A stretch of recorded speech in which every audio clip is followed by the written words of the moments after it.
Hey guys, so today we have an analysis of the Texas Senate race between Ted Cruz, the unpopular Republican incumbent, versus Beto O'Rourke, the Democratic challenger. So today we'll look at the 538 forecast for this race, the polling data that we've been getting from the state. We'll look at fundraising, which is an area that O'Rourke definitely excels in.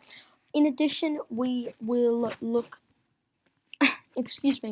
we will look at the primary turnout on both sides, and we'll wrap things up by looking at Texas and where it stands, swaying one way or another on the national stage. So, looking at the polling data, it's been pretty favorable towards Ted Cruz, especially recently.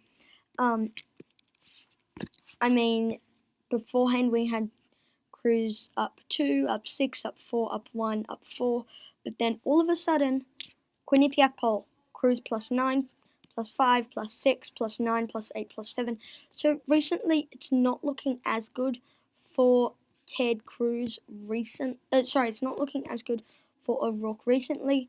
At one point in time, they were within 3 points of each other, but now Ted Cruz seems to have widened the gap. One thing I've noticed in many of these opinion polls, O'Rourke has kind of hit a ceiling at 43, 44, 45%, 45, 43, 45, 44, 42.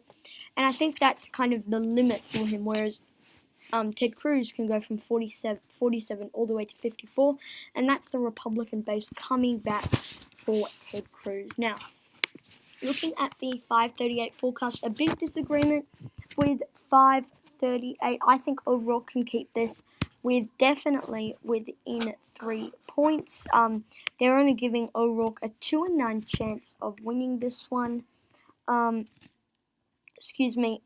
it's looking pretty good for the for Ted Cruz in the polling. The fundamentals actually give O'Rourke the edge 0.6%. Inside Elections puts this as likely. I do think Cook Political is a bit more on this one instead of Inside Elections. But overall, it's looking pretty good for Ted Cruz in the thing. But this is where O'Rourke excels. He has raised a ridiculous $60 million in this race. He's raised $60,773,000 and also just $30 million in the last quarter, which is involved here, and that is almost as much as Ted Cruz has raised in the entire campaign season. So it's looking absolutely phenomenal for Beto O'Rourke on the fundraising side of things. Overall, that kind of moves the fundamentals a bit towards Beto O'Rourke, and that's definitely taken into account. This one moves the fundamentals 4.5% in his way. Sorry about that. But finally, we'll wrap things up by looking at the primary turnout. Beto O'Rourke getting 641,000 votes compared to Ted Cruz getting 1,317,000 votes. You can pretty much expect the incumbent to do a bit better in the primary turnout.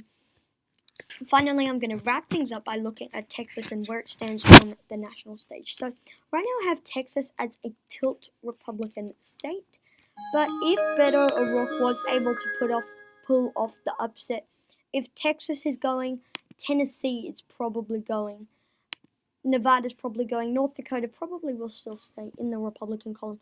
Tennessee would probably be a pure toss-up. But my point is that if Texas is going blue, Nevada is definitely going blue, and Tennessee would be viewed as a pure toss-up. North Dakota still probably going to go to the Republicans. But at the end of the day, I'm going to put this narrowly in the Republican column just because I think that, let me just reset that one.